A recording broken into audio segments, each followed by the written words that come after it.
नमस्ते, मैं हूं डॉक्टर सरोज और आज हम पढ़ रहे हैं कक्षा 10वीं की हिंदी की पाठ्य पुस्तक क्षितिज भाग 2 में राम लक्ष्मण परशुराम संवाद भाग 5। इस पद में तुलसीदास जी के सुप्रसिद्ध काव्य ग्रंथ रामचरितमानस के बालकांड से ये लिया गया है। इसमें सीता स्वयंवर के समय श्री राम जी ने शिव धनुष तोड़ दिया था और सीता का वरण कर लिया था। उसी समय परशुराम अचानक सभा में पहुंच गए, बहुत ही क्रोधित हुए और सभा में उपस्थित सभी राजा उनसे डर गए थे, परंतु लक्ष्मण पर उनकी धमकियों का कोई प्रभाव नहीं पड़ा था और उन्होंने निडरतापूर्वक उन्हें खरी खरी सुनाई थी। इससे परशुराम का क्रोध और भी बढ़ गया था। इसी प्रसंग में ये पद है जिसकी अब हम व्याख्या करेंगे। तो पंक्तियां देखिए। तुम्हें तो कालू हाँक जनु लावा, बार बार मोही लागी बुलावा। सुनत लखन के वचन कठोरा, परशु सुधारई धरेऊ घर घोरा। तुम्हें तो कालू, कालू होता है काल, हाँक बुलाना, लखन लक्ष्मण, परशु फरसा, धरेऊ धारण करना, घोरा भयानक। लक्ष्मण ने परशुराम को कहा, मानो आप तो काल को बुलाकर ले आए हैं जो बार बार मुझे बुला रहे हैं। लक्ष्मण के ऐसे कठोर वचन सुनकर परशुराम ने अपना भयानक फरसा हाथ में धारण कर लिया, हाथ में पकड़ा और वो कहने लगे, अब जनी देई दोसु मोहि लागू, लोगू कटुबादी बालकु बद्ध जोगू। बाल विलोकी बहुत में बांचा, अब येहू मर निहार भा सांचा।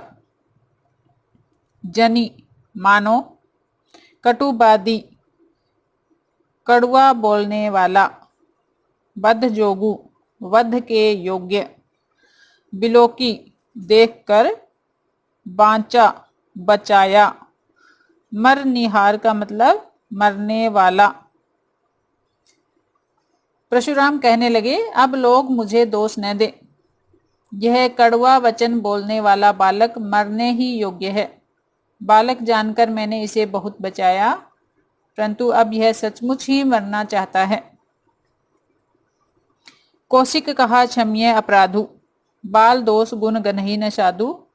खर कुठार में अकरुण कोही, आगे अपराधी गुरुद्रोही।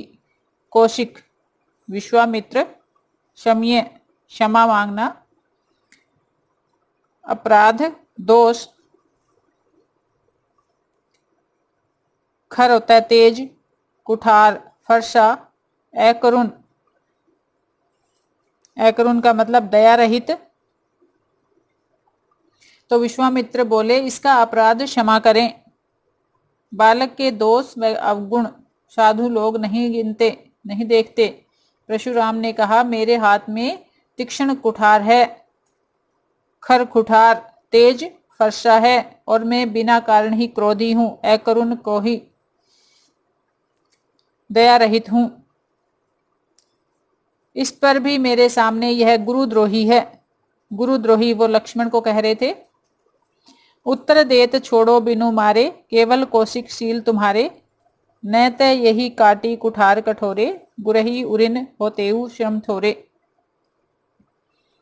शील व्यवहार होता है, उरिन ऋण रहित, श्रम मेहनत, थोरे कम। जो ये उत्तर दे रहा है, हे विश्वामित्र, केवल तुम्हारे ही व्यवहार से इसको मैं बिना मारे छोड़ देता हूं, नहीं तो इसे कुठार से काटकर, इस फरसे से काटकर थोड़े ही परिश्रम, थोड़ी ही मेहनत से गुरु के ऋण से उऋण हो जाता। गांधी सुनु कह हृदय हसी, मुनहि हरियर सूझ। अयमे खांड न उख में, अजहू न बुझ अबुझ। गांधी सुनु विश्वामित्र के लिए आया है ये। हृदय मन ही मन में, हंसी हंसना, अयमे लोहमयी या लोहे से बनी हुई खाड़, खड़ग, उख में, ऊख होता है गन्ना। तो यहाँ विश्वामित्र मन ही मन में हंसकर कहने लगे, मुनि को हरा ही हरा सूझता है। जिन्होंने लोहे के समान धनुष को गन्ने की भांति सरलता से तोड़ दिया, मुनि अब भी उनके प्रभाव को नहीं समझ रहे हैं। यानी विश्वामित्र अपने मन में ही हंस रहे थे कि इन्होंने अभी भी राम लक्ष्मण को पहचाना नहीं है। राम विष्णु के अवतार हैं, शक्तिशाली हैं, उनको अब तक ये पहचान नहीं पाए हैं। ऐसा विश्वामित्र मन ही मन सोच रहे थे। तो प्यारे बच्चों, परशुराम शिव धनुष टूटने से इतना क्रोधित क्यों थे? क्योंकि परशुराम शिव जी को अपना गुरु मानते थे और इसीलिए भगवान शिव के धनुष की रक्षा करना अपना कर्तव्य समझते थे। सीता स्वयंवर के समय राम ने धनुष तोड़ दिया था और इसी कारण परशुराम जी ने अपना और भगवान शिव का अपमान समझा और सभी जितने क्षत्रिय वहां बैठे थे सभा में सभी को भला बुरा भी कहा। और लक्ष्मण ने परशुराम के व्यंग्य शब्दों का विरोध किया था, इसीलिए परशुराम ने लक्ष्मण को गुरुद्रोही कह दिया था।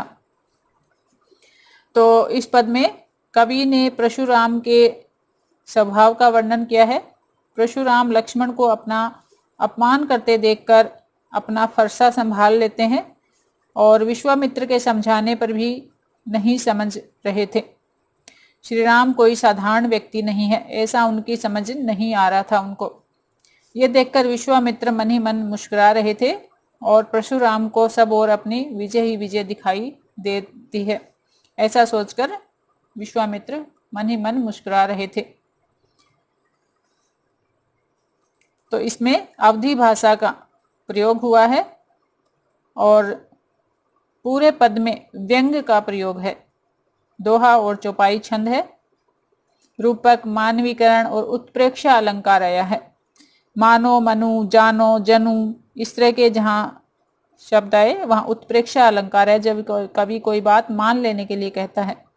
तुम्हें तो कालू हाँक जनु लावा, यहाँ पर उत्प्रेक्षा अलंकार आया है और भाषा में ओज गुण है। तो मैं आशा करती हूँ ये भाग 5 भी आपको अच्छे से समझ आ गया होगा। डिस्क्रिप्शन बॉक्स में आपके पहले वाले पदों का लिंक दिया हुआ है, उनकी व्याख्या जरूर देखना और समझना, पढ़ना। धन्यवाद।